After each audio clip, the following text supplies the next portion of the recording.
जो कोई क्वेश्चन है होगा दो संख्याओं का गुणनफल यदि उनमें से एक संख्या 5/6 माइनस के है तो दूसरी संख्या क्या होगी। हमें दूसरी संख्या निकालना है। तो देखो जब भी ऐसी संख्या आती है दूसरी संख्या क्या होगी, तो दूसरी संख्या को हम लोग क्या करेंगे, मान लेंगे। तो हम लिखेंगे माना दूसरी संख्या क्या होगी, x होगी। अब देखिए प्रश्न क्या कह रहा है, दो संख्याओं का गुणनफल, मतलब दो संख्याएं हैं उनका गुणा करना है ना। कितना है, -5/12। तो उनमें से एक संख्या क्या है, दूसरी।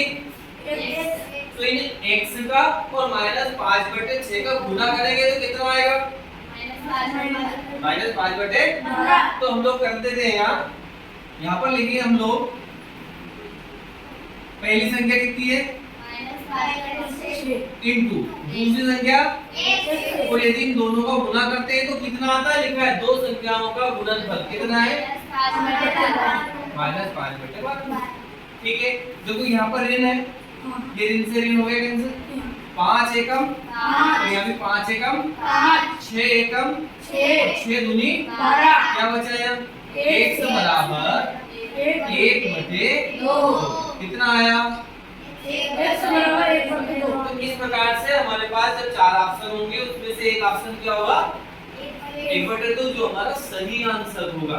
समझ में आया, ठीक है ना। 5 गुणित 6/18 प्लस माइनस के 4/5 गुणित 7/21। ठीक है, तो देखिए हम लोग यहाँ देखते हैं, यहाँ ऊपर कितने हैं, 4, नीचे कितने हैं, 5। एक दूसरे से क्या है, इनमें कोई संख्या से कटेंगे क्या, कहीं संख्या का भाग जाता है दोनों संख्याओं में, नहीं जाता है। लेकिन यहाँ देखते हैं तो 6 और 18 है, तो 6 का भाग 18 में जाता है ना। तो हम लोग यहाँ क्या करेंगे, 6 एकम 6 तिया 18। आया समझ लिया। इसमें देखते हैं प्लस, वैसा का वैसे ना, -4/5 सेम है, लेकिन यहाँ पर देखते हैं इंटू 7/, तो यहाँ पर भाग जा रहा है 7 एकम 7 तिया 21। अब देखिए यहाँ पर क्या बचा हमारे पास, -4/5 इंटू 1/3। क्लियर, प्लस क्या बचा यहाँ, -5 इंटू 1/3। क्लियर हुआ। अब देखो जैसा यहाँ लिखा हुआ है सेम टू सेम यहाँ लिखा हुआ है, ये संख्या और ये संख्या सेम ही है ना। तो देखिए अब हम लोग क्या करेंगे, यहाँ पर करना क्या है इनका, गुना। क्या करना है, गुना।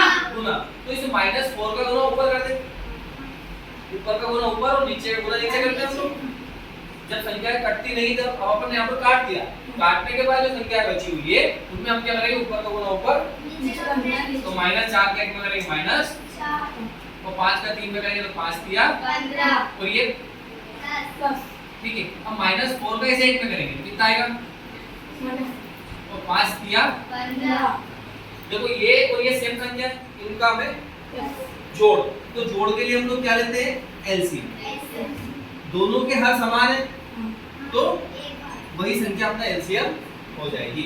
अब यहाँ की और यहाँ की संख्या सेम है ना, तो ऊपर की संख्या को भी ऐसे ही लिखना है, -4, ये प्लस और ये माइनस का 4। अब देखिए ये -4 और ये -4, तो -4 कितने हो जाएंगे, बटे हमारे पास दिया हुआ है कि -4 से बड़ी परिमेय संख्या कौन सी है ना, -4 से बड़ी परिमेय संख्या कौन सी है, ऐसे 4 ऑप्शन दिए हैं।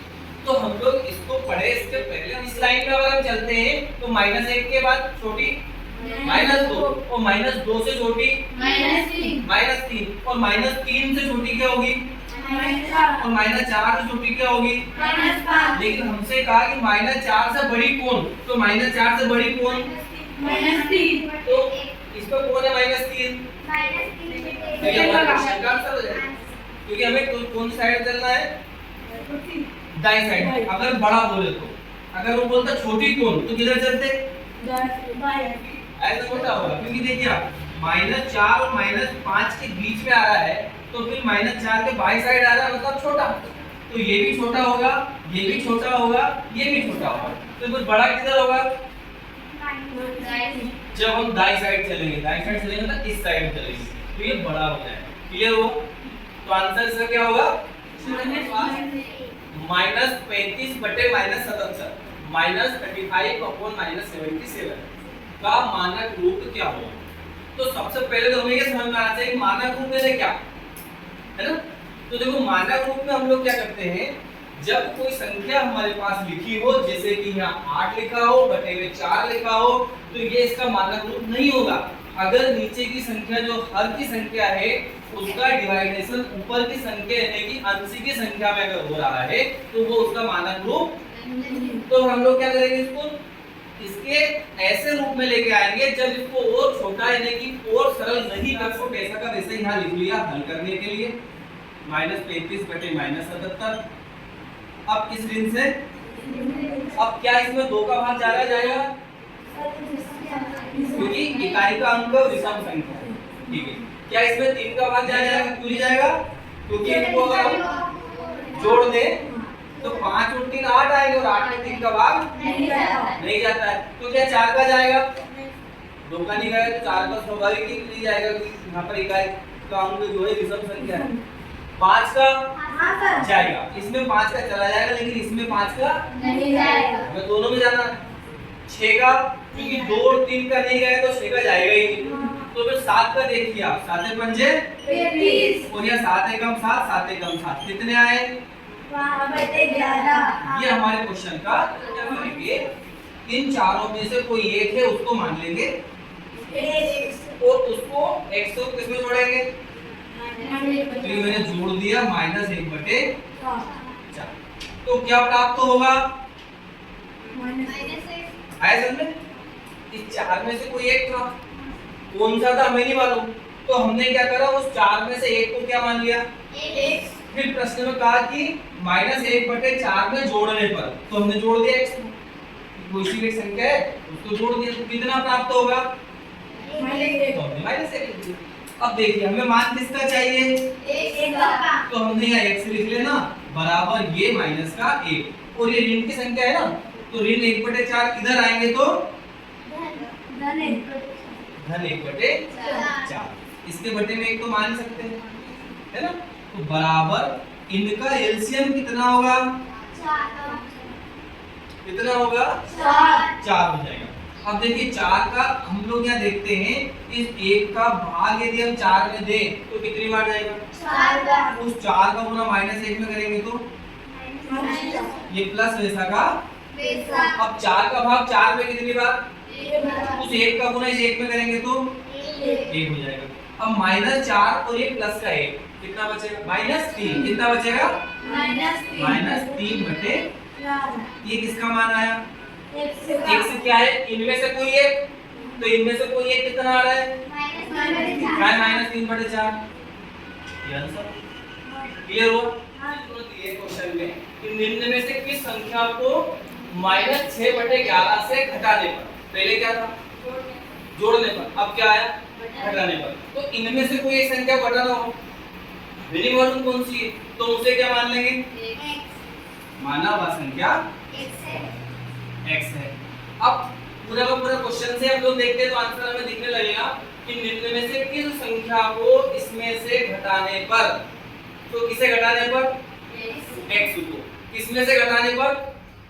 -6 बटे 11। तो हमने लिख दिया -6 बटे 11 में से हमने क्या करा? घटाया। किसे घटाया? x। तो क्या मिलेगा? -1। क्लियर हो? अब हमें मान तो इसका चाहिए, तो इसको उठा करके इधर ले आओ। तो देखिए यहाँ पर क्या रहेगा? -x इक्वल टू -1 और ये -6/11 इधर आ जाएंगे तो प्लस के 6/11। क्लियर हो? ठीक है। अब देखिए माइनस का x वैसा का वैसे बराबर हम लोग इसका क्या लेंगे? एलसीएम, क्योंकि जोड़ना है घटाना है तो एलसीएम लेना पड़ेगा। अब इसमें -1 में जोड़ रहे 6 बटे 11 है ना, या फिर 6 बटे 11 में से घटा रहे -1, दोनों तरफ से बोल सकते हैं क्योंकि एक माइनस है और एक, तो इसका एलसीएम कितना हो जाएगा? 1 का भाग 11 में 11 बार ही जाएगा, उस 11 को यहाँ करेंगे तो माइनस का 11 और प्लस 11 का भाग 11 में उस 1 का गुना 6 में करेंगे तो 6। अब क्या बचा हमारे पास? देखिए माइनस एक्स वैसा का वैसे ही बराबर सेम माइनस 11 प्लस के 6 कितने होंगे? वेरी गुड, माइनस 5 और बटे में कितना? 11। इस ऋण से ऋण कितना हुआ? 5/11। तो इसका आंसर क्या हो गया हमारे पास? क्वेश्चन है हमारे पास, निम्न में से किसका परिमाण अधिकतम है? निम्न में से किसका परिमाण अधिकतम है? परिमाण यानी कि उसका अगर हम लोग हल करें तो हल करने के बाद जो मान आएगा वो किसका ज्यादा है ना?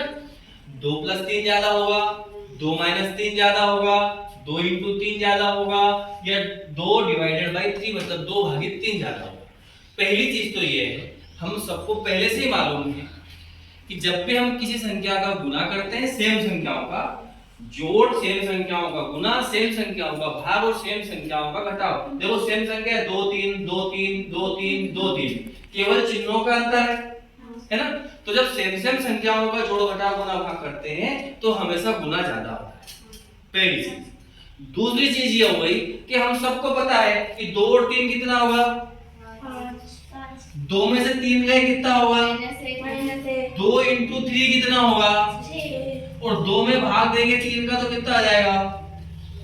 2/3। ठीक है, अब अगर हम लोग देखते हैं तो इनमें सबसे ज्यादा कौन? इसके और भी उदाहरण देख सकते हैं हम लोग, जैसे मान लो यहाँ लिखा है 8 × 4, 8 + 4, 8 - 4 और 8/4। तो सब जगह सेम संख्या है। तो पहला हमारा जो नियम है कि सेम संख्याओं का गुना भाग जोड़ घटाव कर रहे हैं तो गुना हमेशा ज्यादा होता है।